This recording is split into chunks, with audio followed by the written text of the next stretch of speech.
Dímelo. All right, what's going on? Chilling, man. Finally getting back down to my regular schedule again. Got a little crazy last week What happened last week? with mom and stuff. Fucking got sick and hospital and not sleeping or sleeping in a chair at least. Yo, Yeah. my neck was fucked up, dude, for a couple of days. God damn. That shit's annoying as hell. Yeah, because you had to stay. Yeah, you staying over there. Yeah. How many days you stayed in the hospital? She was overnight. 3 days. Oh, she was there for 3 days. For 3 days, dude. Oh, yeah. it was real. Yo, it's crazy how much, like, you take medicine and you don't know what else it could be doing on another end. Because if it wasn't for her rheumatoid arthritis medicine or whatever, she would have been fine. Like, the body would have fought the flu, and then that's it. But just because apparently this thing is an immunodepressant, Yeah. it was just running rampant in her body. Say that again. So because she was taking the arthritis medicine yeah. helps her with her arthritis, but is also a immune depressant. Basically, your immune system is compromised. Got you. So she got this virus, and it was just thriving, Running in her body. wild. Yeah, because it had nothing to fight it. Wow. Yeah. And what, they didn't, like, the doctors didn't realize it until I guess later on. Yeah, for a while. Damn, son. Dude, service in hospital. Well, I think service everywhere now is horrible. I feel like It that's one seems- of the premeditated questions. Like, you should act right? Like, what are you currently taking? Dude, I don't know what the hell happened. Son. It's really bad. I was talking to Harold about that. It's just like, it seems like everywhere in the workforce, like bedside manners, customer service, like everything's just kind of like meh. Like everybody's just trying to get you out of the way almost. That's how it felt like for her, at least for a little while. Well, I mean, that's what happens when you third party it out, right? For the most part, or when you hire, for one, that's what happens when you know the money's guaranteed. That's one thing. That's one problem. So if you know there's no other competition, they're gonna come here anyway. Then the service goes down. So, like for that hospital, I'm assuming you were in Presbyterian. It was, dude, so bad. They have a monopoly. It was so bad. They own that area. Like, where else are you gonna go? Like, you have to go to either them or a sister company or a sister, because they bought everything. So that's what I'm saying. Like, now that they own it, they're too big to fail. I feel like now Where are you gonna go? service is like, Lincoln Hospital? yeah, It was exactly. just like, You're yeah, not going there. You got to get through all the shit and all the the South Bronx, homelessness. dude. Yeah. You might get shot on the way there. That's what I'm saying. So I think it's that. It's really bad. That though. sucks. And it's crazy because like even like in my field with the fire department, like I always say, like nobody wants to call 911. So what is that whole thing? Like the worst thing that's ever happened to you is the worst thing that's ever happened to you. Yeah. So like doesn't matter how other people gauge it, it's still like the worst day of your Yeah, life. it's relative. So I always try to like think of that when somebody calls, even if it's something for stupid. Because there's a lot of times that they'll call and you're like, come on, man. Give me an Like, example. There's people that have called over just a stomach ache. Like I haven't been able to eat in like today. Just today? Like, yeah, today. I just haven't had an appetite. Like, okay. Like What? drink some, I don't know. Yeah, exactly. Like little dumb stuff like that. They'll call nosebleed, just like a regular nosebleed in winter. It's like, yeah, the Stop heat. picking your sweating, nose, doing bro. Exactly, little things like that. Anyway, but I always try to like just treat people with like some dignity. And be nice, the whole calm down, you're gonna be okay. We're just here for this. The ambulance is gonna come. If you want to go to the hospital, they'll take you. But I'm still cordial. You have to be. Yeah, Because you never know. because it's health care, right? That's the care part of the health services. But it seems like that's gone in a lot of places. Bro, that's crazy though. They didn't like, oh, you're taking this? Mm-hmm. Oh, good to know. Yeah, you have to come off of it. Yeah, Because dude. the virus is like your shit, like it's compromised. your immune is compromised. Yeah, dude. It was so frustrating. God damn, and you said she could have gotten meningitis. She almost did. Yeah. Bro, I caught that shit when I was like 8, and I went blind at one point. Her vision was getting blurred and her hearing was getting. Bro, I never forget. Like, that's one of the few things. Well, I remember I was like a fat kid, bro, and no one recognized me when I came out. I was there for like 2 weeks in the hospital. It was wild. And then at one point, I never forget. Like, they put some shit in my back was hurting, my lower back, and then like an hour later, like I go to sleep, I wake up and I can't see. That's when like I That's was scary, freaking out, dude. bro. That's I was like, scary. I wake up my mom, like, yo, I can't see, son. And she's like, what are you talking about? Like, I literally cannot see. Like she couldn't process it. She was like, what do you mean you can't see? I'm like, I'm seeing black, like my eyes are closed. And then she started freaking out and crying. I remember. But that shit was so that's all I remember when someone says That's meningitis. scary. Yeah. That's scary, dude. Yeah, hell yeah, bro. That's fucking terrifying. And I lost like 40, 60 pounds. So why? I never forget because no one recognized me. Like a fat kid, I loved ice cream, and then came out shredded.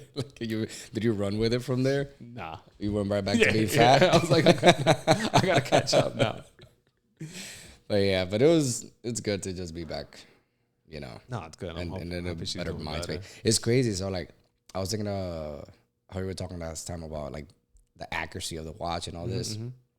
So Sunday I went for a swim. That was the first time that I was home after.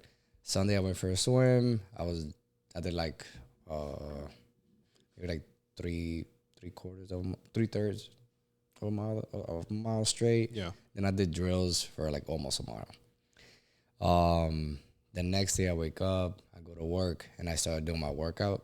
And now I'm about to press the start, and the watch tells me, consider an off day or a low impact day. And I already have written out like this like dope ass workout that I was gonna do. So it's funny because I joke about it with my friend. I'm like, look at this. I'm like, fucking pussy shit, dude. What am I, gay? Like, I'm not gonna take a rest day, dude. It's fucking Monday. Gotta start the week right. I do the workout. Then I've been wanting to run more because recently we did this workout and it required running 5 miles in the 40 minutes. Okay. 5 miles on the 40 minutes to me is pretty easy. I usually sit somewhere around 35 or so.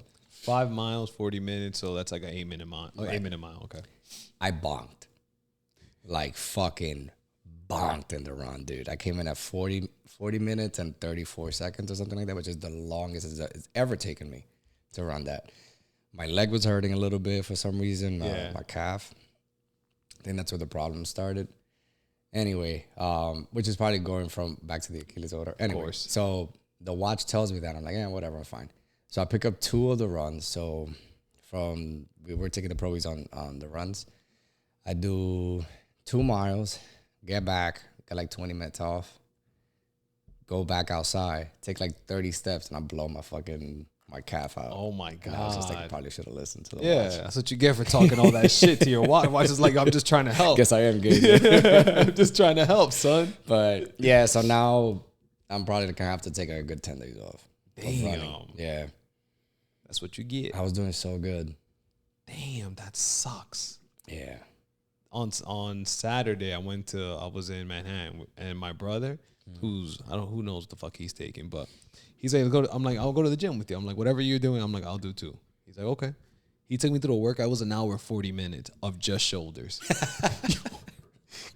Shit was crazy. The bodybuilding stuff, right? Son, I don't do it. I don't do an hour 40, man. Like of For just legs out bro, that's different. Yeah. Cause like you have like the mass that you to do it. Like like me and Hav, that's like one of hour our 40 longer. minutes of shoulders. I'm talking about just wild. shoulders. Yeah. And it's like Dominican shoulders, so it's not like we're hitting like a lot of back shoulder, a lot of all side. We're going side shoulders, like get that wide chest. Yo, so then Sunday I go 7 days, so I'm like, nah, fuck it. Same thing. I'm like, nah, I ain't a bitch. Like I'm going to the gym Sunday. I'm like, I can't lift on my arms, but I'm like, whatever, I'll do something else. Then come Monday, I'm telling Hav, I'm like, I don't feel too good. He's like, you going to work out? I'm like, yeah, I'm gonna work out. The same shit. Like I ain't a bitch. Like I'm gonna go work out. We do back. Yesterday, I've got chest and jiu-jitsu. Oh, no. Son, I couldn't jiu-jitsu. You know, I normally tell you, like, I normally go, like, the full hour nonstop rolling. Like, I don't even wait for the clock. I just tell the next person, let's go.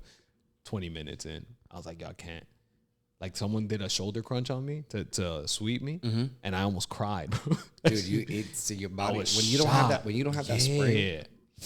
I've noticed. So one thing I've learned with fitness is that when I feel like that spring that your muscles have, you know when you're feeling like explosive. When that's not there, I usually, dial back. Like even more so than when I'm just tired. Because I've noticed that every time that happens, that's where I get hurt. Injuries, yeah. because you're forcing that muscle to fire, and then, like if it's not there, you just get hurt because you start compensating in other places. And I mean, I think 80% of the times I've gotten hurt is because that spring isn't there, and I'm like, just keep doing it, instead of just dialing back a bit or just not doing the workout at all. Sometimes you're just doing something else. But I'm learning better. I'm getting better at that because, dude, it just feels sometimes whenever you get to the gym and you get that feeling is there, you're like, oh, man, this is supposed to be my happy time, and now it's gonna be like, like I have to fight through it, and it's uncomfortable. But it's like you said, it's a different uncomfortable. Like I don't know. Like this is I'm conflicted with this. It's supposed to be uncomfortable, but if you're risking injury, you know the difference. Like, but it's also like the little thing in my mind is like, or are you making this up? Did you just give up? Yeah. Are you making this up so you can give up? And then it's like, it sounds stupid, but I'm gonna say it. I'd rather get hurt. You know what I'm saying? To prove to myself that it wasn't me being a little bitch about it. Because now you have a reason. Yeah. Like, oh yeah. Okay. So okay, I got hurt. Yeah, you were right this time. Yeah. Like, but I don't want, because I'm scared because I feel like it's a slippery slope. It takes some time to gauge that shit. I don't know. Yeah. I guess. That's for me. That's my indicator. Whenever I don't have that spring in my muscles, I'm like, dude, just chill.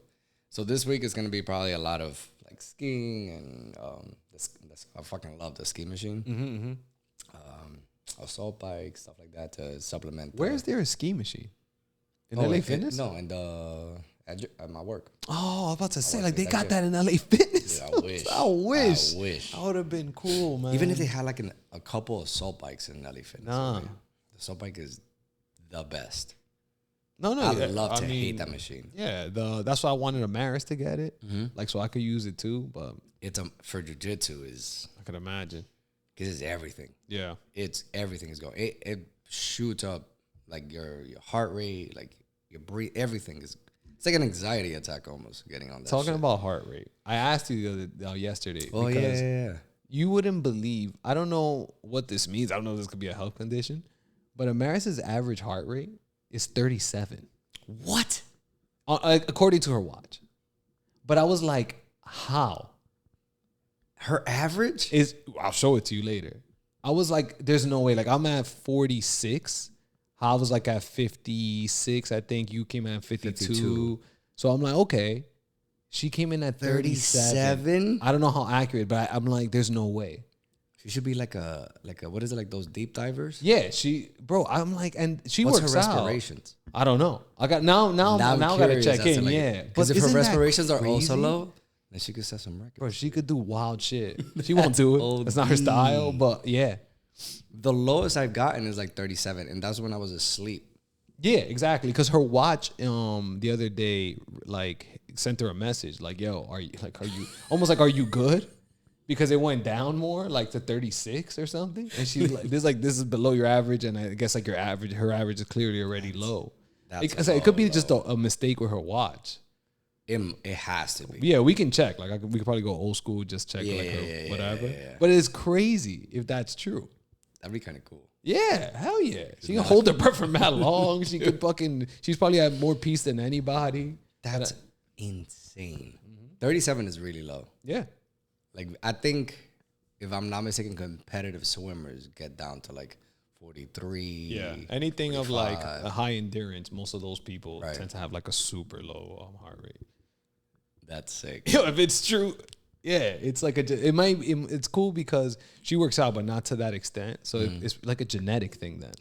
That's what technically that would mean. See, that's why it's cool to find these things out, because you don't know what avenue of you haven't like tapped used into yet. Yeah. It could be like, because I always said it, like, I think, like, for example, with me especially, like, I don't think I'm like super smart or talented or anything, but I think I took an avenue of like my mindset and my body, and it just kind of like ran with it, and I've been able to like make something out of myself. Yeah.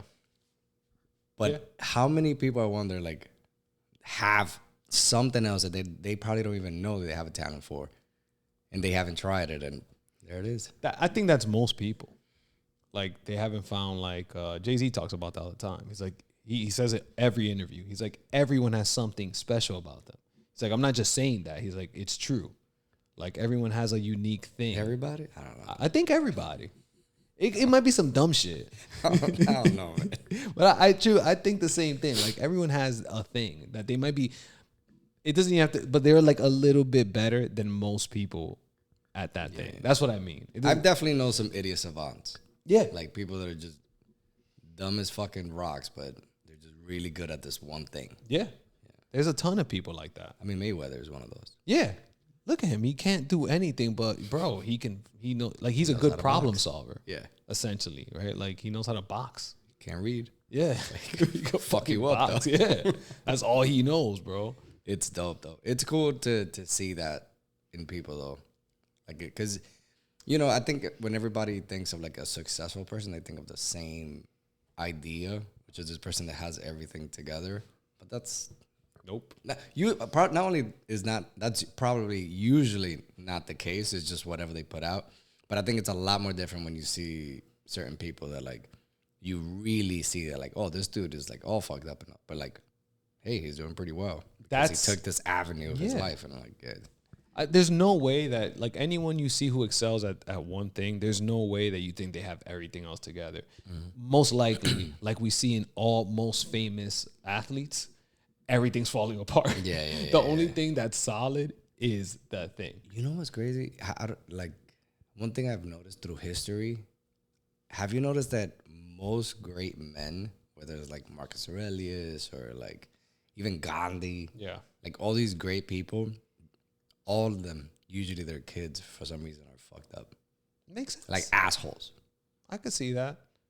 Makes sense.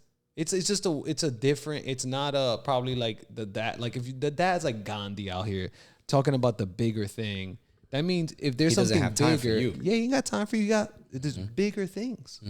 It's probably tough love, right to the point advice because we ain't got time for the shenanigan. Like you don't know.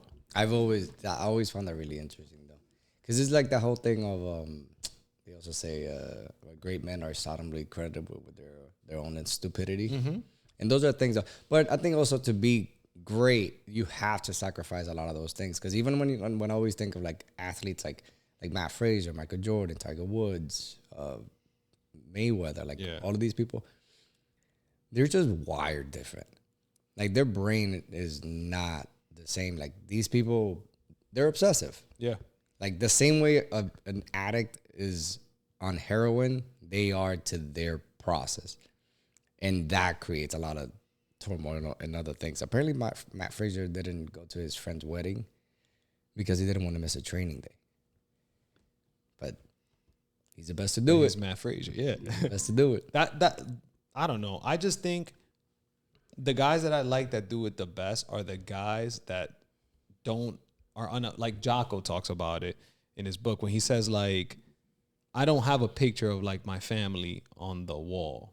Like he's like, cause I'm here. I'm like, this is my mission. This is what I'm here to do. I'm like, I don't need distractions.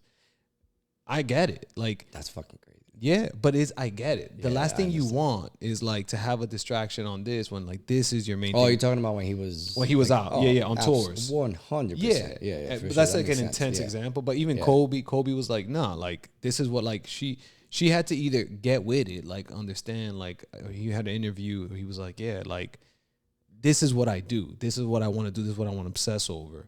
And I had to set that expectation with my partner. Like this is what I do. Like it's almost like you have to take it or leave it. But I'm not going to lie. Like, I feel like a lot of people try to, like, be almost apologetic about that. It's like, nah, bro. Like, this is who you are. Embrace it. Just like whoever, like his friend for the wedding.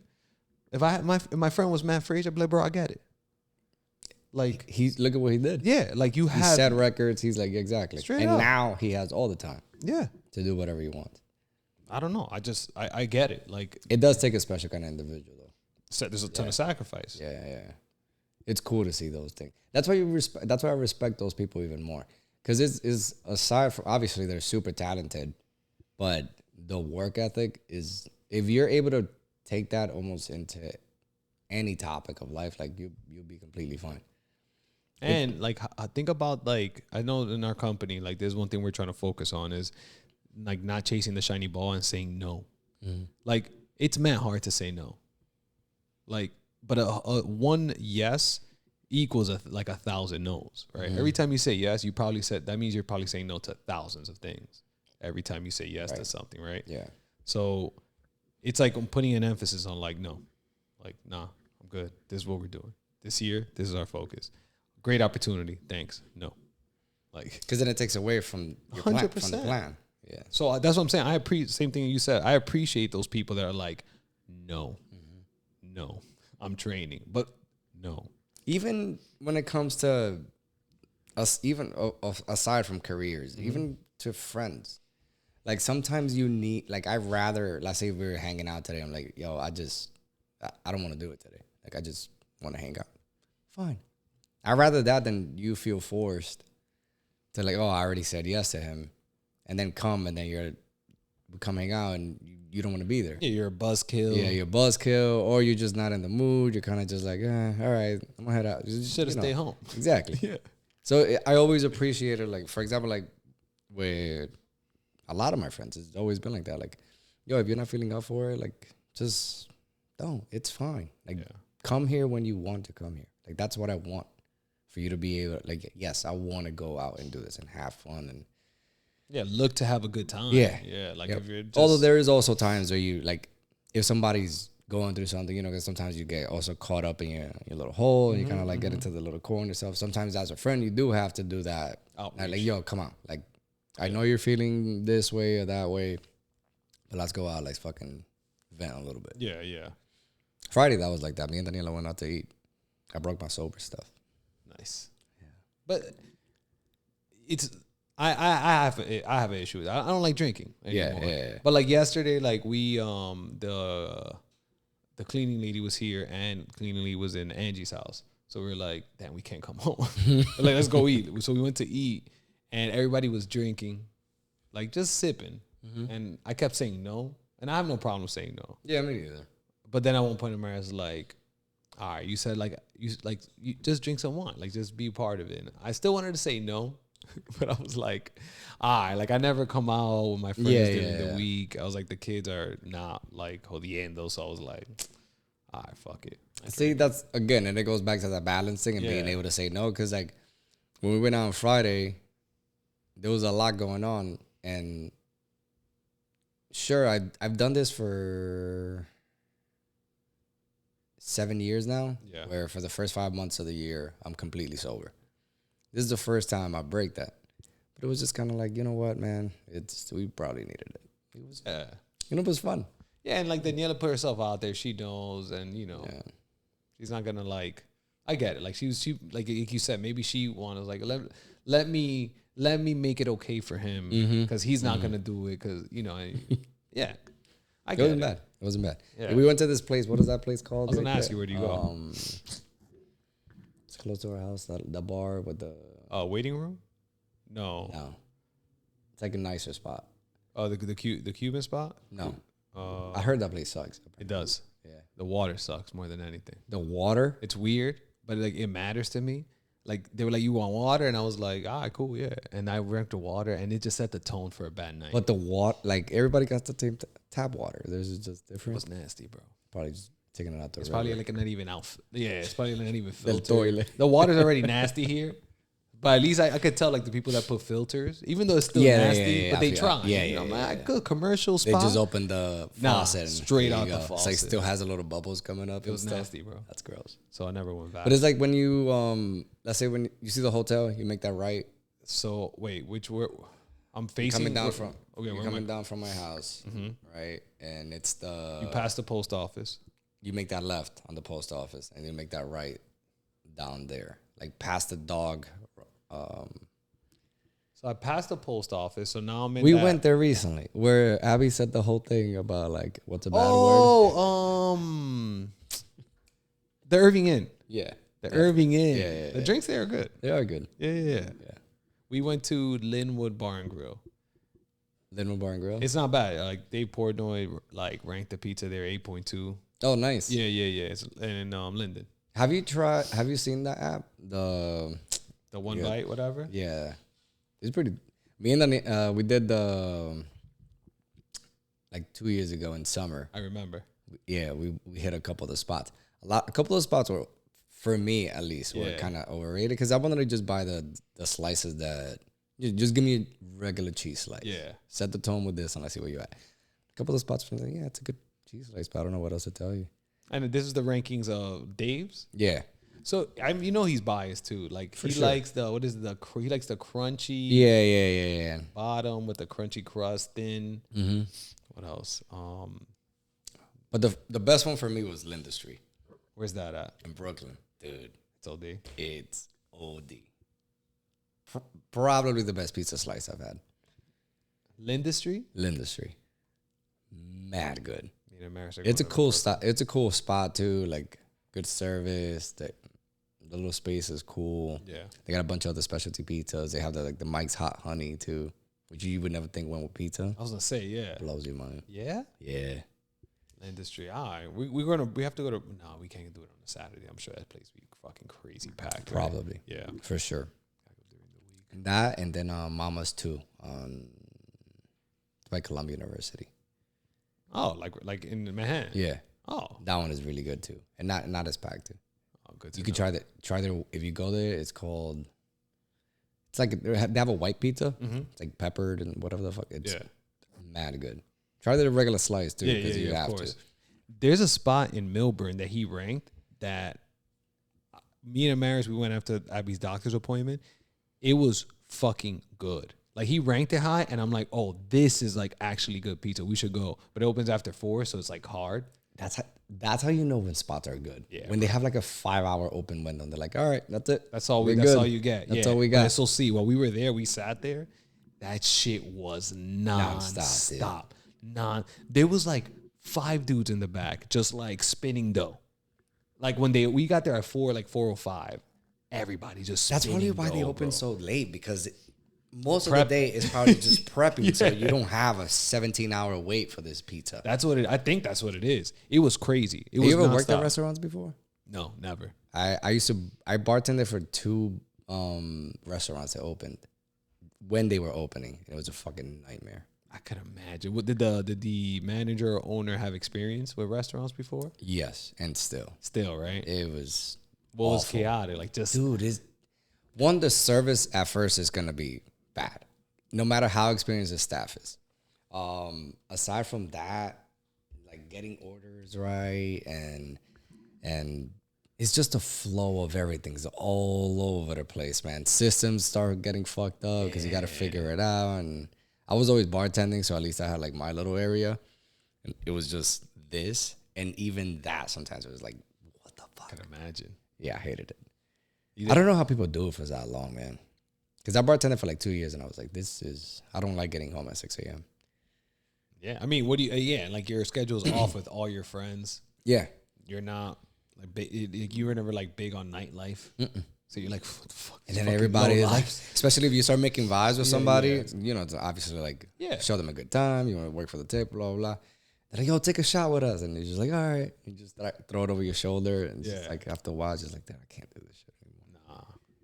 That facade and. You did it for 2 years, you said? Yeah. Well, I hopped around for 2 years. Different spots. That spot ended up closing. It was in the height. Oh, Marcha.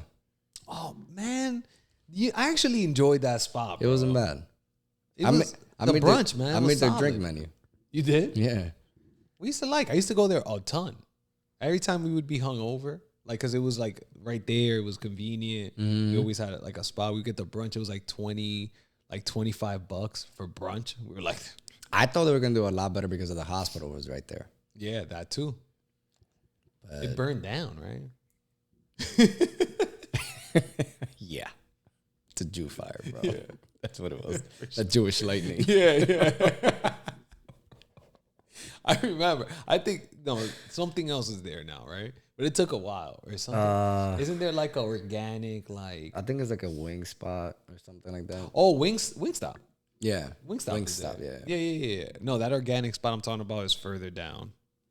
I don't hang out around the Washington Heights has changed so much, man. I was just there this Friday. That's why I walked purpose because I wanted to go to Chipotle, so I walked right through Broadway from the gym just to see like. Where is it that Adrian lives? Adrian lives in my building. Oh, right. Yeah, he lives in the 4th floor. Right. How's he doing? He's good, bro. He's just Adrian. That's going, just going. always. Yeah, that's awesome. Yeah, he's good. My brother's good too. They like live together. Mm-hmm. So like I went to sleep and Adrian has like a basically like an office set up in like my old room. That's awesome. Yeah, I was like, oh, he has a computer, a PlayStation there. Nice setup. In the office. Yeah. I'm working. He has like 3 screens. I'm like, yeah, one of them is for the PlayStation. I was like, yeah, very Adrian-ish, but that's awesome. yeah, they're savages though. It was like 11, and they were like, yo, fuck it. They're like talking, and Adrian's like, yeah, fuck, I got points, and they ordered a fucking medium pie. My God. Medium pie and fucking brownies. That shit got there like at 12, bro, in the night. I'm like, yo, you guys are crazy. They're like, you're not gonna get a slice? I'm like, no. it's bedtime. I was like, I'm surprised I'm up this late. Like, I'm like, I should, without the kids, I should be like going to sleep right away. Dude, it's crazy though. Yeah, for sure. And when was this? This was Friday. And okay, then at least you're going Friday into Saturday. No, for sure. And that was the same day that we spent an hour and a half in the gym. Oh, so you were. Yeah, bro. I mean, the carbs probably weren't going to kill you, so. Yeah. After work out like that. All that cheese, all that like sauce, all that fucking, nah, I'm good. Put you right to bed, though. Hell, oh, yeah. Because you're sedated, not because you're getting any REM sleep. You're literally knocked out. I can't eat like that anymore, man. Nah, bro. I've already like kind of falling into my own, I don't want to say diet, but like the healthy eating. After a while, all the other stuff, you eat it, and it's just kind of like, okay, that's enough. Yeah, bro. It doesn't fall the same. No. Workouts aren't good enough either. Even sometimes even like your head feels a little hazy. I feel like. I don't feel like, I know now how my body feels when, like you said, like when everything's like I'm explosive, right? And Yeah, like I can critically think, and I like everything feels good. So now I know right away when something doesn't feel like. Did you know I was this weekend we ate kind of shitty because we went out to the bar or whatever. Yeah. Then I started noticing every time I eat something high carb or anything like that, my stress levels on my watch go up. That's crazy. Even if I'm chilling, my stress levels would go up.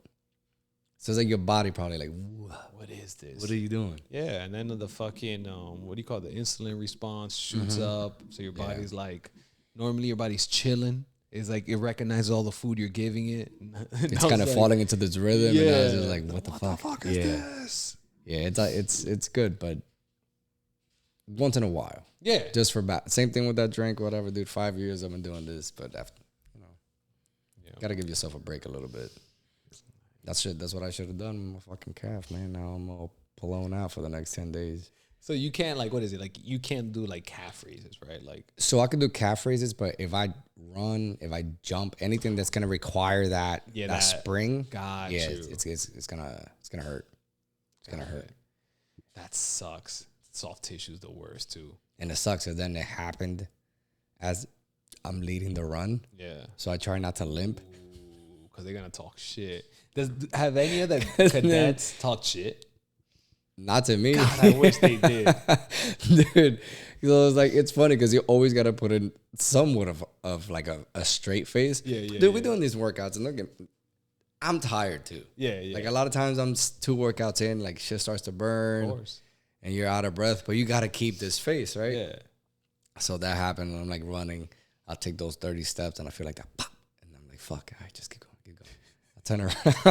I turn around and my boy Sully and I'm like, yo. You got to switch, bro. Lead. Get the back. Lead the run. So he comes, he starts leading the run. I start kind of falling back. And they usually have, because imagine, it's like maybe like 60 people running. So they have like these little, the gators just to keep their water and all that stuff. As soon as I hit to the back, I get in the gator and I'm like, I'm gone. It's over. I was like, a couple of days. I'll be all right, though. Yeah. With the swimming, it's going to help out a lot. I was going to say, because it was natural massage almost, like with the swimming. Mm-hmm. Yeah. And then isn't the low impact, so you're not going to really be... Your feet are moving, man. Yeah. That's big, bro. Yeah.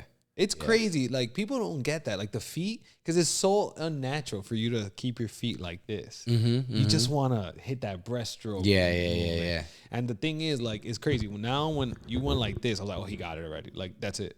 The hardest part was that, like, whenever you lift now to breathe, it's probably effortlessly. But Yeah, now I don't think about it. yeah, And it's I've because noticed you're giving yourself so much juice off your legs that you're not like barely making it, or like Right. having to overstroke because you know you're about to go for a breath. And that's why you can switch now, because your feet are keeping you right above elevated the in water. a sense, yeah. And now, one thing I've noticed now too is that I don't have to turn my head as much anymore. Like now I could kind of just look to the side of the pool and I'm good. Yeah. Yeah. You're gonna get to a point where, I mean, in the lake, like you said, it's gonna be a little choppy, so you can. But in the pool, like I used to go like this. Yo, I can't wait to open water swim. Yeah, bro. It's gonna. But apparently somebody was telling me not to do it alone. Especially That like makes the sense. first couple times. They Yeah, said, like, bro. do not go alone. Like you have to have somebody there just in case and stuff. So one thing that I was thinking is there's a lake by here where you could rent the kayaks to. Yeah. So I was just gonna swim and have somebody in the kayak next to me. That way I could go as far as I can. Yeah. See where I'm at. Yeah, because it's like fuck around, you pull a hamstring or some shit. And sometimes, like, I'm still in a phase where, like, if I fuck up, sometimes I'm like, fuck. Like, it kind of, like, messes me up a little bit. So if that happens up on water, you don't know what else could go wrong. For sure. And your natural reaction too. Let's see what's gonna happen. Because the worst thing you could do is like go back to like floating. Because to try to go without momentum back into this, it's so much energy, bro. Yeah. Yeah. Like I remember one time in a competition, my goggles flipped on me, and you're going pretty fast. And all that. So all that pressure, yeah. So the worst, they tell you like try to keep moving, like even if you have to close your eyes, like just. And I stopped, and I was like, just like doing like, you know, the blender thing they tell you to float to like, and I'm just like this, and to try to like, you know, It's like on sand, bro. It is on. You spend so much energy. I was like, fuck, like that's why they tell you just keep going. Like you just close your eyes. You like just wait till tap the thing and. Yeah, but I can imagine you just fucking like veering into a wall and stuff. Bro, it was brutal, bro. But that thing is tough. So I can imagine with like the water being choppier too. You trying to get above the water, Yeah, to then start again. It's gonna be crazy hard. I'm looking forward to it though. Now I'm starting to get into the phase of this triathlon thing where I'm like, okay, Yeah, now I started to get a little more like reachable in a sense. yeah. I mean, yeah, because like I said, we spoke about it. The biking is just will, right? I'm assuming. Yeah. The running is just like I'm decent at running. yeah. When I have my calf. And then swimming is now that you have the technique. The cool thing is once you lock in on technique, now you could just like at one point Start you said going, go red at one point. Yeah. And, you know. And the thing is, like, before it started, we're like just going to the end of the pool, stopping, coming back, stopping, coming back. Where now I could go like 4, 5, 6 laps. Yeah? Yeah. Just That's not bad. chilling, yeah. Yeah. I mean, it's been a pretty decent adjustment. That's not bad. You can do 6 like that. Mm-hmm. That's not bad at all. Yeah. It's slow. And I'm going now straight into like, let's say I'll do like one regular freestyle. Then I'll go back. Then I'll go straight to like maybe like just one side kind of thing. Then the other side. So I'm doing drills just in between too, just kind of like flowing into just fucking around. Yeah. But you're still moving though. Like that's big. 6 is a lot. Is it? Yeah. Oh, I mean, for someone who's starting out, like that's good. nice. Yeah, I'm excited, man. Yeah, Should be fun. nice. Should be fun. And now we can have like and again, I think the workplace also helps so much, man. Yeah. You're constantly pushing. Yeah. It's a dope environment. Body's moving too. Bro, yesterday I weighed in at 169 after jiu-jitsu. 169. I never hit 6, and I'm not even like I'm not saying this proudly. I'm saying this concerned. Yeah, bro. You need to get more calories in you, probably. I think so. It's gonna. So I was freaking out. I was like, "Yo, this is too not like this can't be it." Yeah, you have. I didn't even go hard in jiu-jitsu. You gotta get more calories. Yeah, for sure. Yeah. It's just I don't, like, bro. It gets exhausting. That's eating what that much. Yeah. That's what it is. The thing is that this is what we were talking about before. Like you have to surplus those calories. That's one part of fitness that I've never been able to really jump into for some reason. I don't know why, but the microcalories and all that, like in counting like calories intake and spend. I've never done that.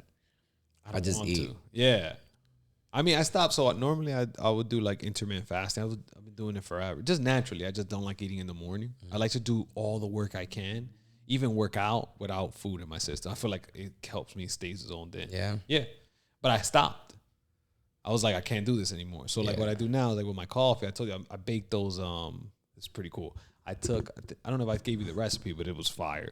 I found this recipe, and Amaris made these like little big things from scratch for the kids, and I was like, "Oh, this tastes good." I was like, "I wonder." Protein in it. I put like 5 or 6 scoops of protein in it, and then like it has syrup. I took away the syrup. I put like organic honey.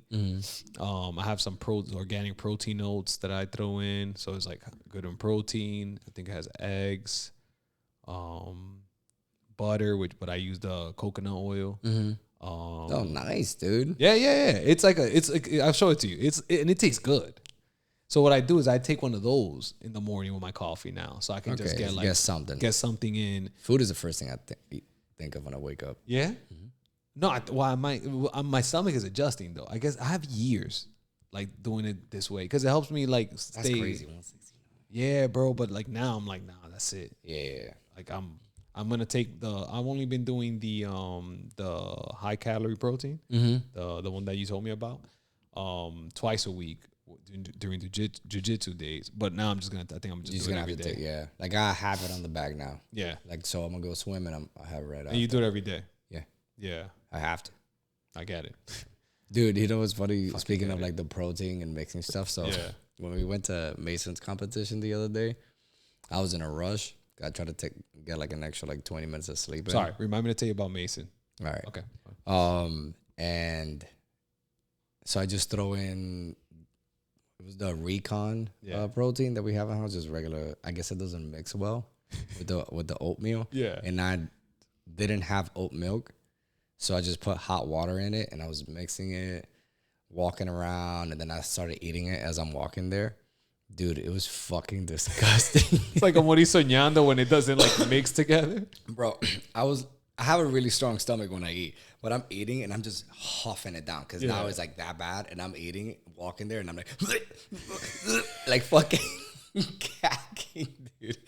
By the time I got to the competition, bro, I just went to the water fountain. I was like slushing water in my mouth, and I was like, fuck it, I got my carbs and my protein in though. Damn. It was fucking gross. So wait, what was dude. it? It was just like oats and protein? Oats, protein, and then hot water. And that's it. I didn't do anything else. It was fucking gross. Damn. Commitment, man. Yeah, fuck I gotta get my calories in, dude. Nah, well, I get it. It was, I get it, son. The only other time I remember ever gagging from something like that was when we were in a deployment and it was cold as fuck. And we had to eat really quick. So they gave us, you know what the MREs are? No. So the MREs is like those meals ready to eat that they give the military. Yeah. Oh, like astronauts have them too, I think. Yeah, but they probably get us something a lot nicer. Put it like this. The food that we get, or that we used to get, and that I used to get in the military, on the box, it says for military or prison consumption only. So it's like, they're literally, if you're a regular person, don't eat this shit. They're feeding the worst, and they say these are our best, like in military, the same shit. Damn, but anyway, son. I forgot which one was it that I got, but it was one that was kind of fatty. Yeah, and it was cold, and you know, like if you put something that's fatty in the fridge, how it becomes like a blubber. Yes, that's how I had to just eat it, take it out, and just like chew it on it, and as I'm huffing it down, I'm just like gagging, and it was fucking gross.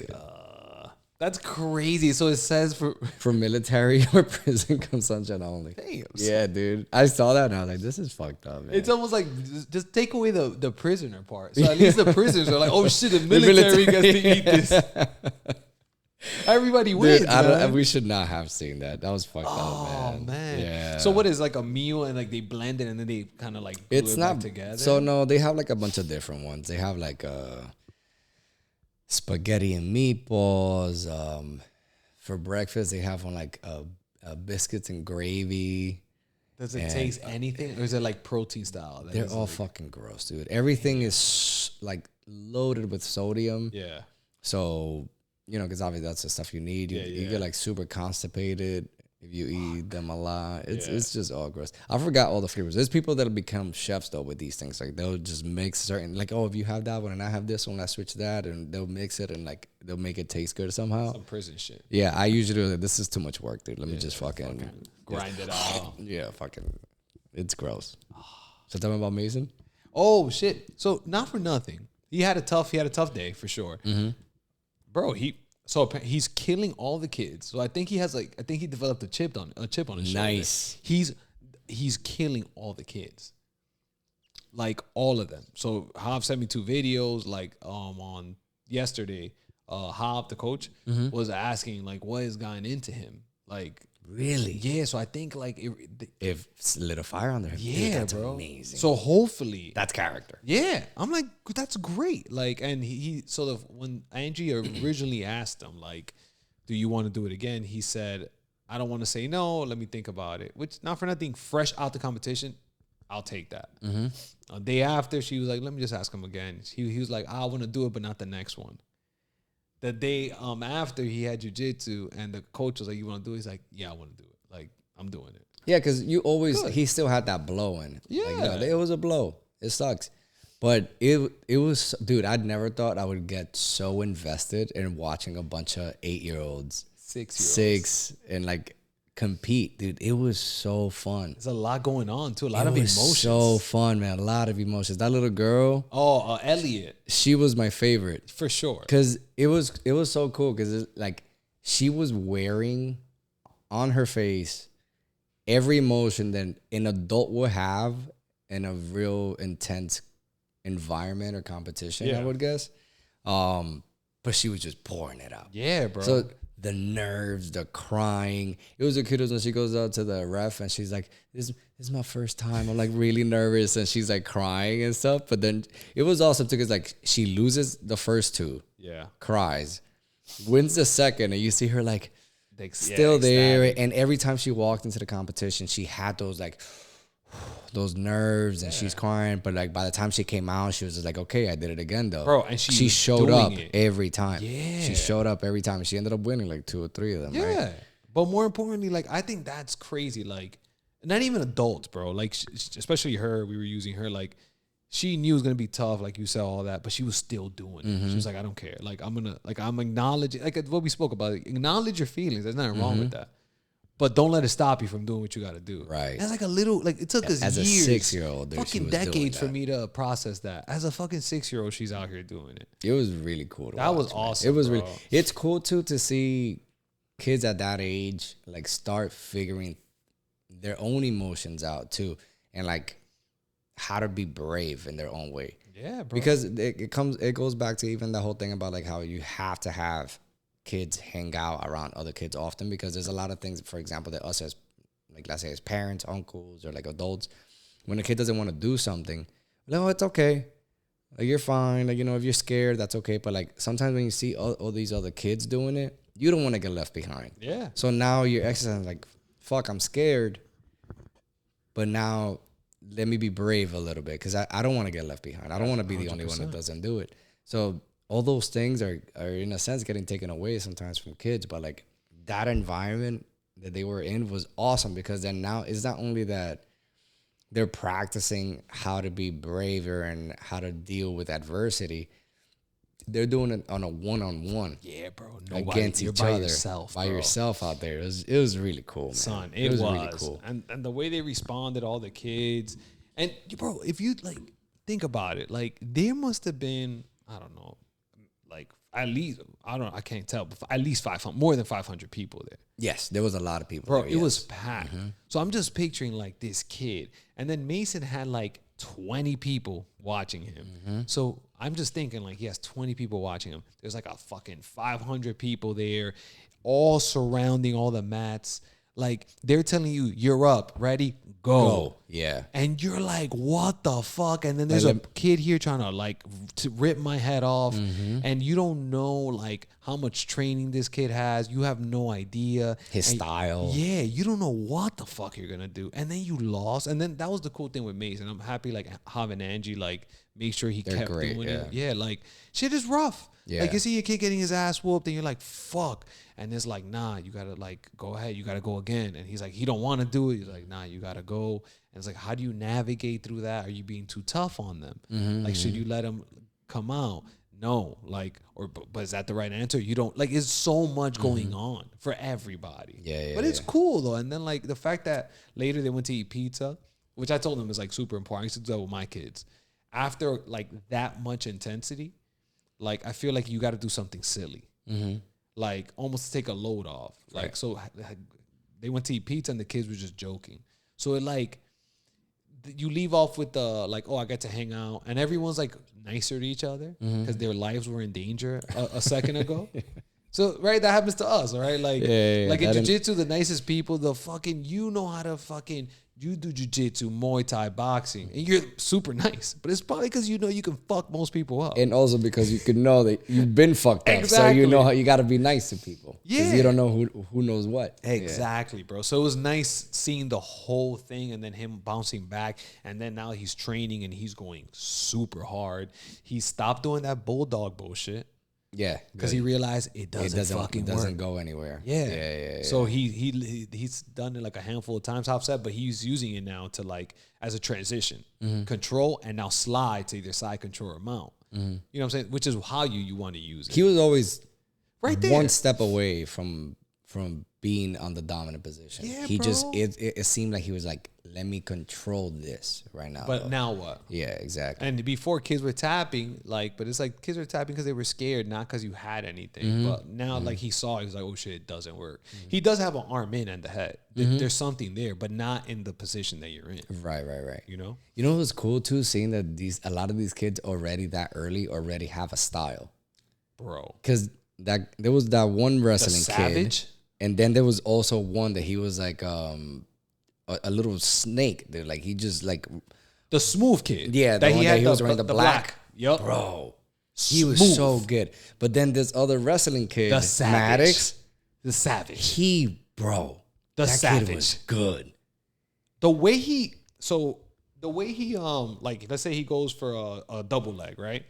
The way he knew to get his hips under. Before lifting, I'm like, And even not only because a lot of kids usually too, when they go for the takedown, they go straight for the takedown. He wasn't. He will come and rotate the hips to make sure that he landed on side control.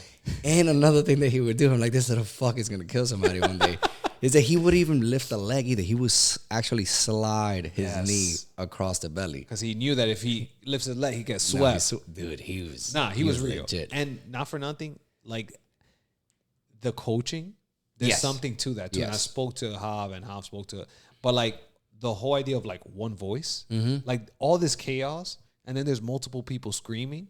That kid, his dad, wasn't even great, bro. His dad would he'll look once the kid solidified a position, he'll take a peek at dad.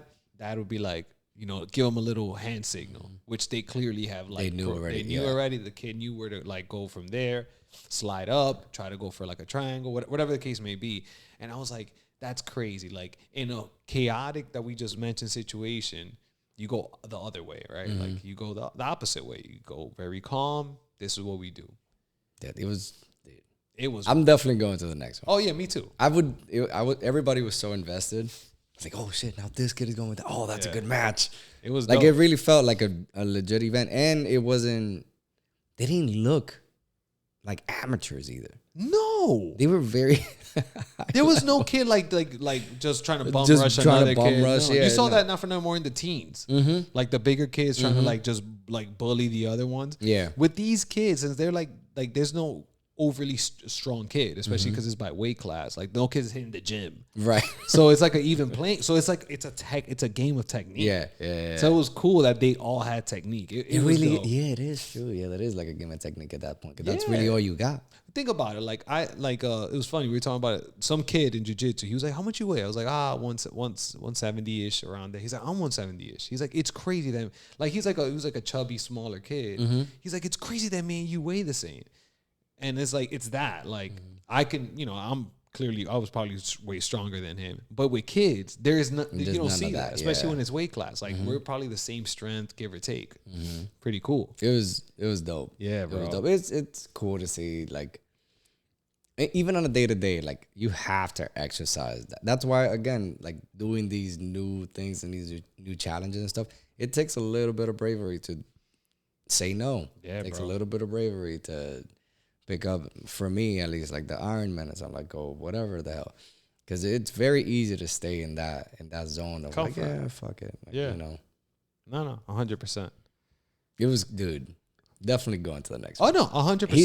Mason's gonna be really good too. Yeah. Well, you know what I like about him? He's very he knows how to stay composed for the most part. Like in the competition, towards the end where now it got to him where he was like, fuck, I keep losing. It was the last one. Yeah. That really, like, that last one really was like, he was like, let's get at it. Yeah. But if he can bring that with his very, like, he's very not too high, not too low. He knows how to keep it very stoic for the most part.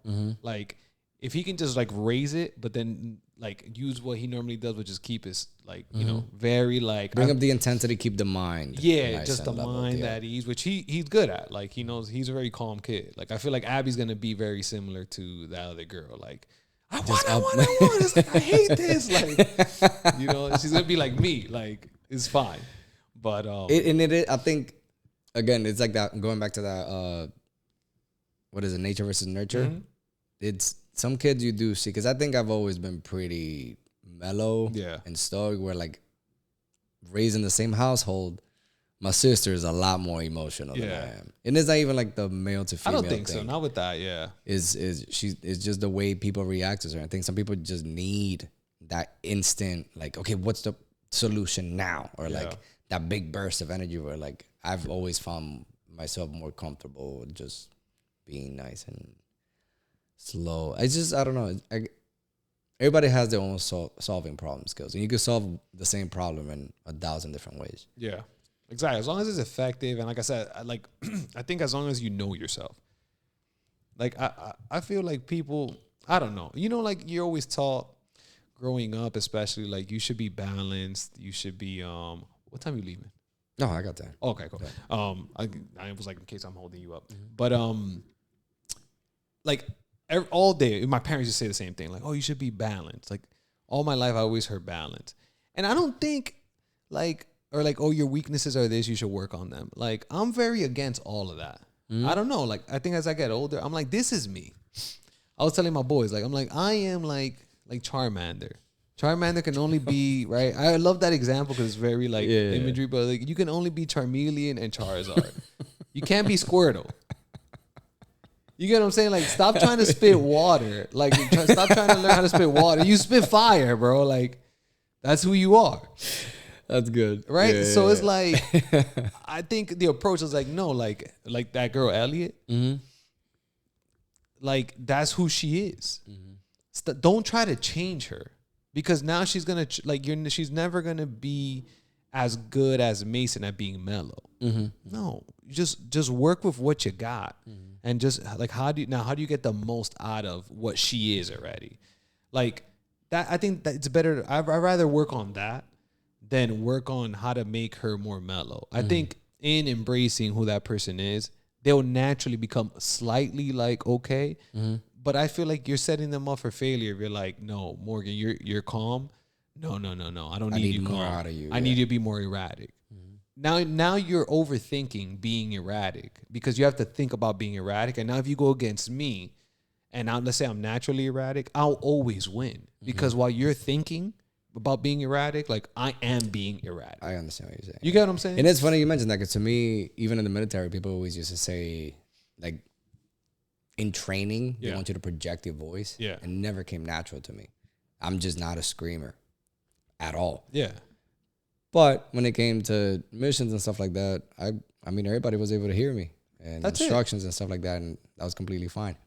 But outside of that environment, the whole, like, it never came natural to me. It felt weird. And you have your ways to get around. Like, you want to be heard, I'm sure you know how to be heard. Yeah. It might not be screaming. Like it might be that you'll look into the person directly in the eye because you know this person doesn't really listen versus the other person that doesn't need it. So you adjust, consciously or subconsciously, you will get the job done. Yeah, for sure. But you'll do it your way. Right. That being said, though, there's also that balance of like I do hate when people use "this is the way I am" to validate their shortcomings. Yeah. In a sense too. Because there is a lot of that too. Like I completely agree. You have to choose. You have to hone who you are as a person. Understand where you thrive, what comes natural to you, and being able to like grow those things. But I also don't think that there's a lot of your shortcomings, which also come from the person who you are by understanding who you are as a person. You can't just say like, well, this is who I am. Because there's also that thing of like, well, that's a shitty excuse. I think to stay crappy. Yeah. In one area of your life, whatever it may be. And by the way, like that, I agree with that 100%. Those people give what I'm saying a bad name, Right. Because what the proactive thing to do is because now that you know yourself, how do I get these holes covered? So like, because I tell that to people all the time, like that doesn't mean you make it an excuse for not getting the job done effectively. It's you knowing yourself, knowing your baseball card. So now when you're building your lineup, if you're the power hitter, but you're only hitting single run home runs because the rest of your team has no one getting on base, then that tells me not like, oh, it's not my fault, I'm hitting home runs. It's like, no, motherfucker, get the first two guys to get on base so you can start hitting bigger bombs. That's what I'm saying. So it's like, don't make it an excuse. It's more like, for example, good example is like you wanted to buy a house. There's two ways you can do it. You can try to learn real estate by yourself and probably, like I said, suck at it. Or you be like, who around me knows about real estate, and now how do I utilize them to help me cover that hole? Right. That's what I'm saying. So you're not like, oh, I don't know real estate, I got hustled, or nah, it's like inform yourself. Yeah, you'd be like, okay, now that I know I'm ready to pull the trigger because I ain't a bitch. That's my strength. So now how do I surround myself with maybe someone that could pull me back? More knowledgeable, right? Someone who's gonna like more knowledgeable, and that's what I think is the way you kind of know yourself, and then I'll adjust and then bring up like those holes. And the whole thing about knowing yourself too, I feel like it's the same thing about like the rent. What we were talking about last time, the renters do every time. You always getting to know yourself too, because there's a lot of times that you think of how you would react in a certain situation, but usually those situations don't show up until they do, and you're like, oh, I did not react anywhere near what I thought I had in me, right? But yeah, it's just, I think it's really important to always try to grow, and we all have our specs in a sense. It's kind of like, everybody got something that's shitty about them, but I hate listening to people say like, well, this is just the way I am. It's like, well, that's not an excuse to be a crappy person. You should be able to fix that, and even if like, sure, you have to put your ego aside and stuff like that, because a lot of times you're just protecting yourself. Every time I hear somebody say that, they're usually protecting themselves in a sense, and they're kind of just shutting off from whether the conversation or the situation. Well, this is just the way I am. It's a very easy out almost like I can't do anything about this. Well, you can. You can. Yeah, and like I said, the first step is understanding that like there's something that's falling short here, or this is me now. But like, how do I adjust to be most effective? Like, okay, because I'm fucking moody, I tend to shut down. So then I need to build a skill to know when I'm about to shut down. Right. So it doesn't mean you're still gonna develop. You're still gonna get that like But like, how do you now compensate for it? Right. Again, because that might be you. Like you might be that kind of person, but it's like, how do you now gain the tools to like now compensate for it? That's it, right. The tools. That's the X factor. Big thing. Yeah. I don't accept that what you said. Like, oh, this is the way I am. No, motherfucker. Okay, cool. That's step one. You know who Keep you are. Keep the good stuff. Yeah. Keep the good stuff, and always look at the bad, and figure out like, okay, how can I work around this? How can I fix this? How can I be better? And that's also a skill in its own, because now you're problem solving in your own head. And that's very hard to do because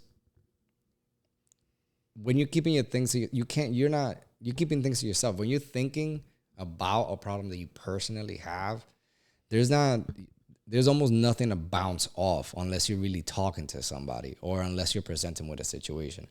So being an introspective person could be really challenging because there's no data almost as to At like least there's biased data. There's biased data, Yeah. exactly, because it's in your head. It's just problem solving in your head. And I've always thought that's why it's good to have people around you that you could bounce these things off, or they could call you out on wherever you messed up or whatever you did, because now you're able to put these things to the test in a sense. But thinking could be hard. Bro, it's hard for people to be by themselves, especially now. It's hard for people to be in their own thoughts. It's hard. It's all of that shit. Because it's like, again, if you create this bubble, which a lot of people do, or if you create this make-believe base or foundation, like, it's hard because people like that security. Like, people like feeling like, no, this is it. And this will never change. And it's like, no, motherfucker. Not really. Yeah. All this shit is dynamic. This shit's constantly changing. Yeah, and that's why I love talking out loud.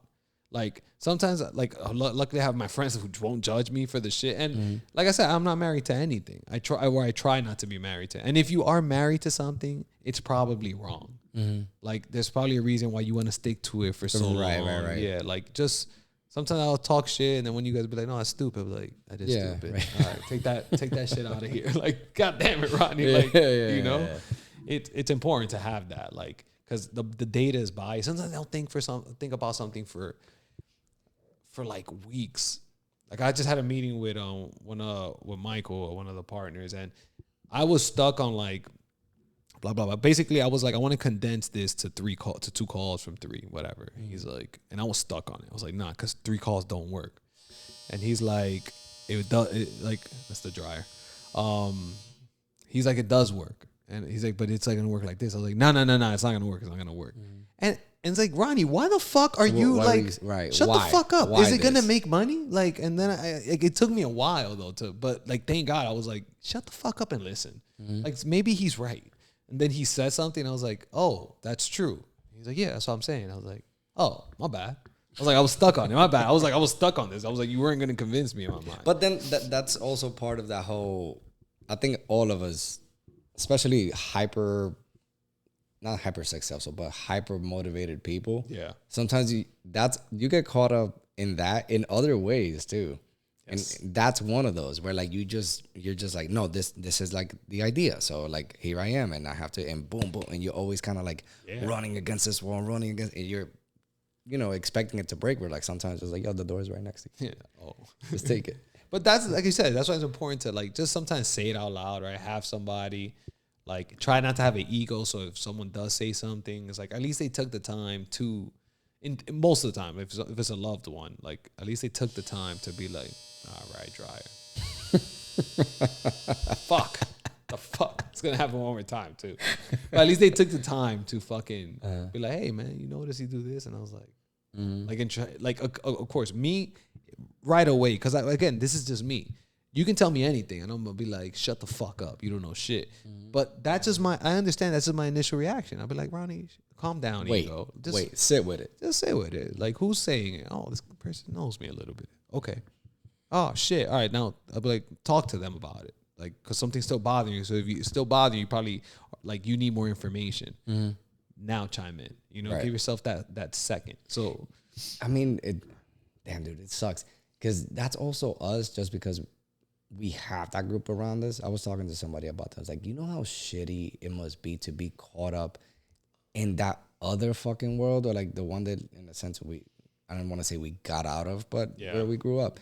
Because like, I started thinking about like those people that like work the 9 to 5 and work the overtime and do this and do that to make money just so they could stay in the projects and then go to the club, spend it on a $300 bottle and buy some Jordans, and not pay off the credit card debt that's like still keeping like accumulating interest, and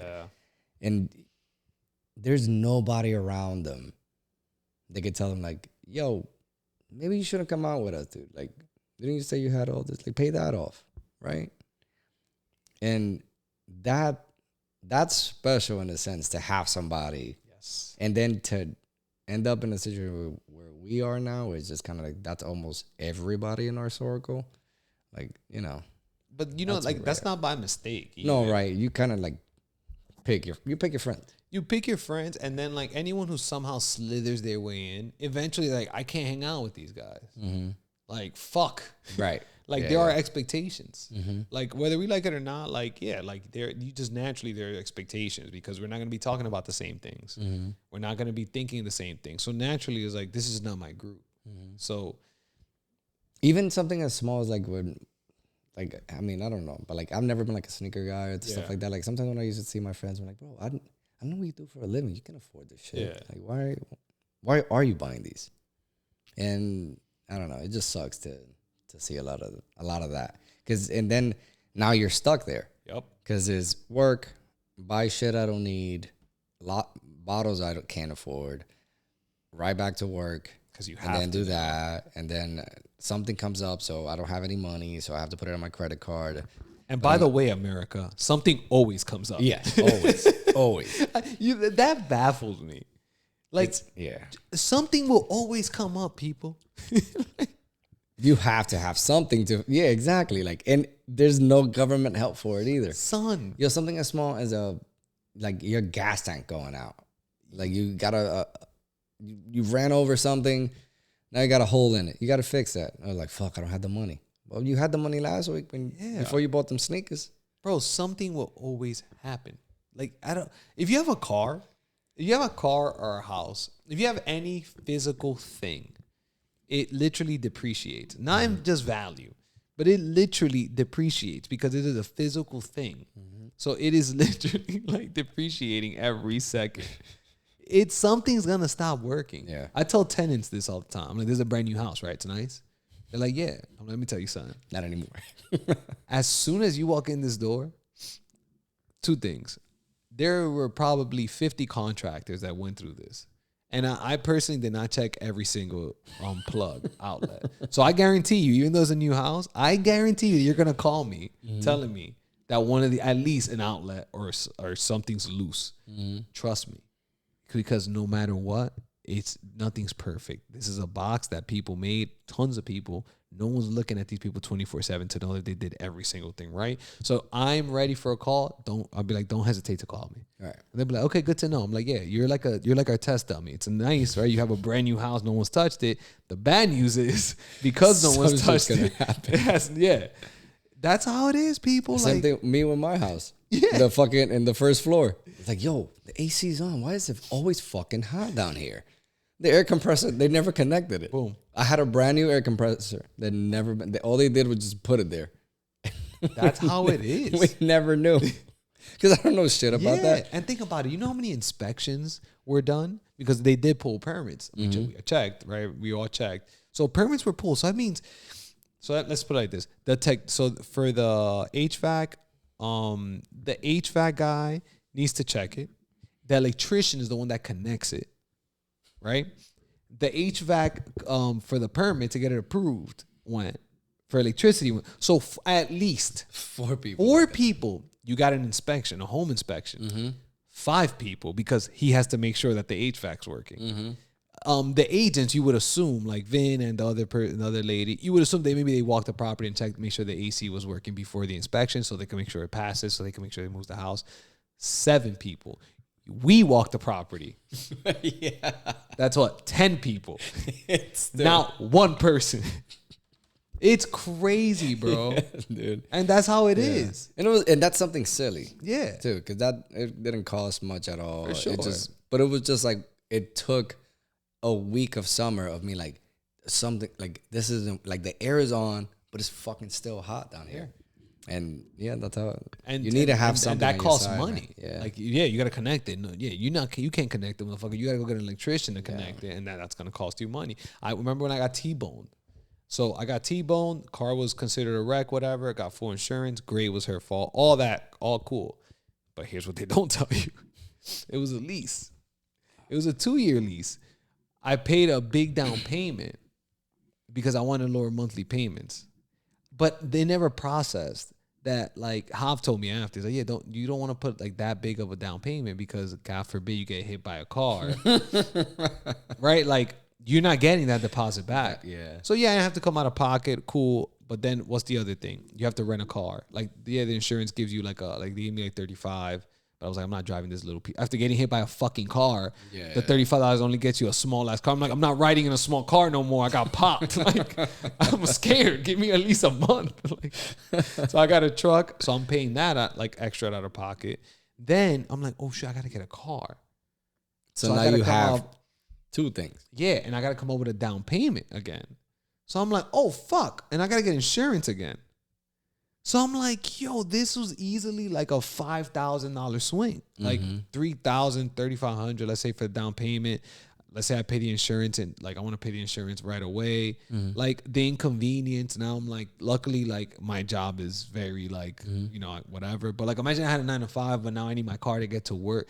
Bro, it's ton of shit. And like, because I was fucking buying Jordans, I didn't have the money. Imagine that. Imagine that's my excuse, bro. Or that fucking, what is it? The Apple bullshit. The fucking Apple Vision, what is it, bro? Dude, if I see any of my friends, I'm gonna smack it up their face, bro. dude. You already see people in the. I was wondering, like, I wonder how many people are gonna walk into traffic because of how this. many people are gonna get robbed? Yeah, that's like in New York City. I'm like, all the migrant crisis. Oh my I'm like, God, so you out dude. here rocking 4,000 on your face while these motherfuckers are starving? I'm like, your shit's going down. It is. I was seeing like a video of what it looks like. It's so fucking stupid, dude. Yeah.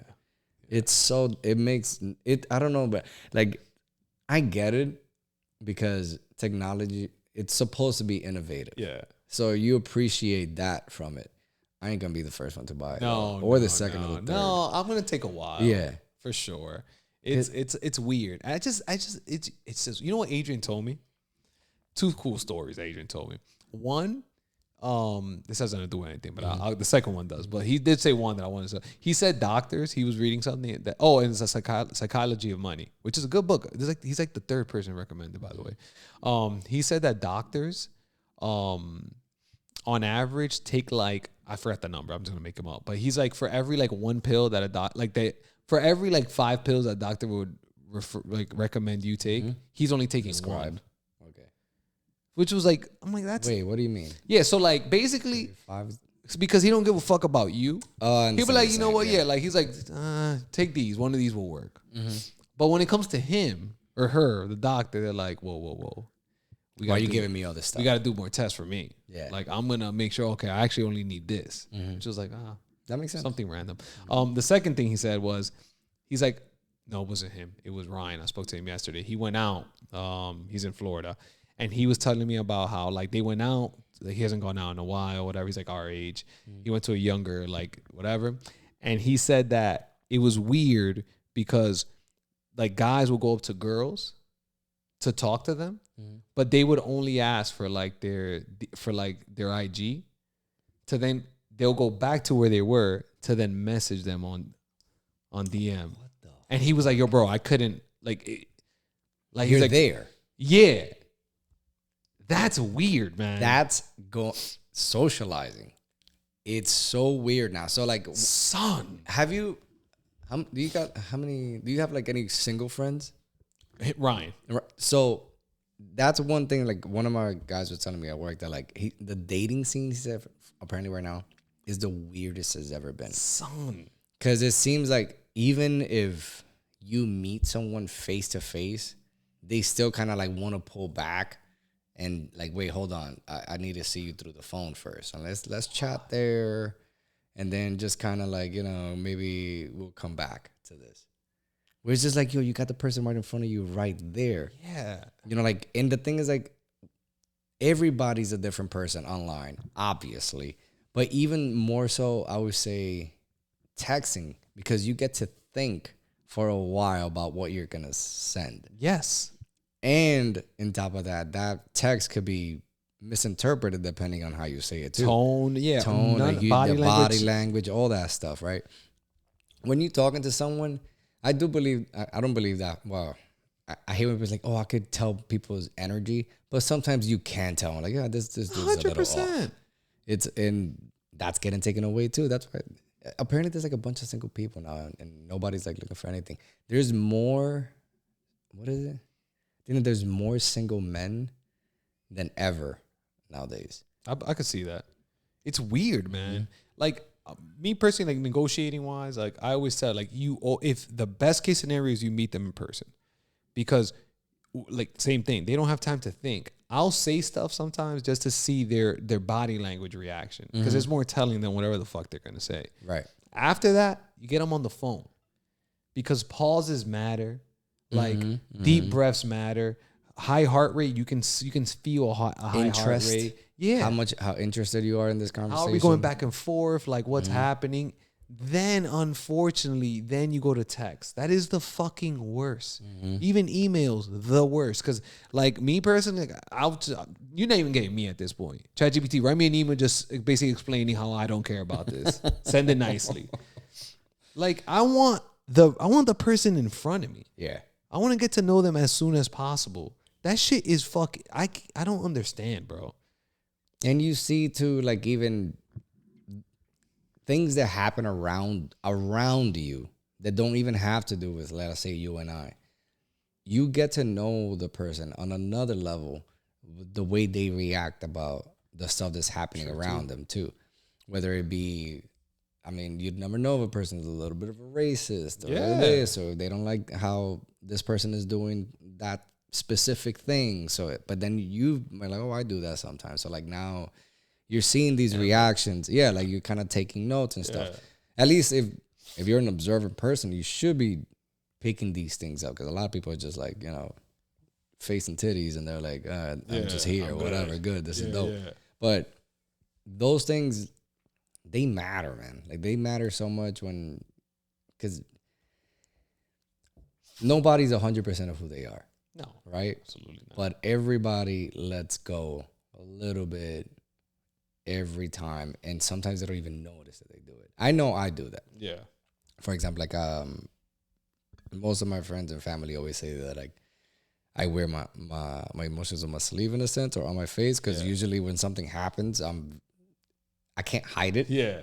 It's not that like I'm like being big about my reaction, or I'm not screaming at someone, but somewhere in my face and body language, I'm gonna let you know how I feel about it. And I don't even have to say anything. And a lot of people have told me that before. Like I'm a shitty liar when it comes to that type of stuff. Yeah. And you want that. Like I don't know. Like I don't know what's going on, but it's like you don't want a lot of friends. Like you're not built to have like 1,000 whatever. Like you don't have 1,000 fucking friends. I hate when people say that. Oh, like these amount of people follow me. No, like that doesn't mean anything. Like you know that many people. You've ran into them or somehow right. Like you can only have a certain amount of friends. It's not a bad thing. I just feel like people think like, okay, I can date anybody. Yeah, but like imagine someone telling you write what's easier, write a paper about anything or write a paper about like water. Yeah. Writing a paper about water is easier because you have guidance. A specific thing. When it's fucking like I tell Maris this all the time. Like, don't fucking tell me like what do you want to like if I'm I hate menus that have fucking so annoying. Bro, for one, like, I know it's not gonna be there's no way you're really got tacos, burgers, lasagna. What are we doing here? Bro, what do you pick a lane? What do you guys do really well? You could know everything. There's no way you guys are masters at everything. What is the one thing that you guys fucking do? Because you guys, like the chef back there, this is what he does or she does. That's it. It's like, I guess you get caught up because like there's so much options. Mm-hmm. Whereas like what people should do is condense it down. Mm-hmm. Like just bring it down, bro. Like just you don't have 100 options. It looks like that. It's so funny you mentioned that because I've always said too that like I think the only thing worse than having not enough options is having too many. Yeah. Because it's, so, for example, there's this thing that they were talking about that you see when after a totalitarian movement or like a prisoner whatever example. Like whenever people are oppressed by something, usually the first thing that gets taken away from them is options, right? So you living this very specific life, right? And these people sometimes they wake up, they do the thing that they have to do. They don't have to think about it too much. They go to sleep. Hopefully they get to spend some time with their family, rinse and repeat. Now, a lot of times when these people get out of these environments, whether it is by being refugees or it's just getting out of prison or whatever it may be, they find themselves to be stuck because now instead of having your life going in this one direction, there's all of these other places you can go. And not only are you now not moving toward that one direction that you had already, which was what was comfortable for you, now you're just not moving at all because you're just looking around like, where do I go? Yeah. So a lot of them end up actually missing those environments. I get it. Yeah. Yeah, it makes sense. Like what I always try to tell, like and like I learned this from books, but I try to stick to it. I don't try to make the perfect decision. I'm like I don't care about the perfect decision. I just need to keep moving. Like I just need to make a decision and just be cool with it. And I know what's gonna happen. I'm going to adjust as I go. Like I'd rather spend more time adjusting to like what's happening than like thinking you're gonna make the perfect decision. You invested mad time. Now you're married to it. Now you think it's the best decision. And now it's so hard for you to change from that decision. As opposed to being like, yeah, fuck it, let's do it. And on top of that, now that perfect decision turns out that maybe it wasn't. Yeah, and so even now scarier, you got all these problems. Yeah, what if it wasn't the perfect decision? Right? Like, or what if like now you're stuck? Like, oh, this is what I have to do. This is what I have to do. This has to be the perfect. So now you close yourself off because this is the perfect. No such thing. Just fucking make a choice. Pick it. Yeah. Just go. Just go. Just go for sure. Just go and pivot. I think most of the best options and decisions that I have made have all started by just like kind of blindly, just like deep breath, fucking just run through, bro. Yeah. Just breach. Just breach and go. Now, of course, with the information you do have, try to make the best decision. Right. Yeah. For sure. But don't like, that's it. Like the information you have is the information you have.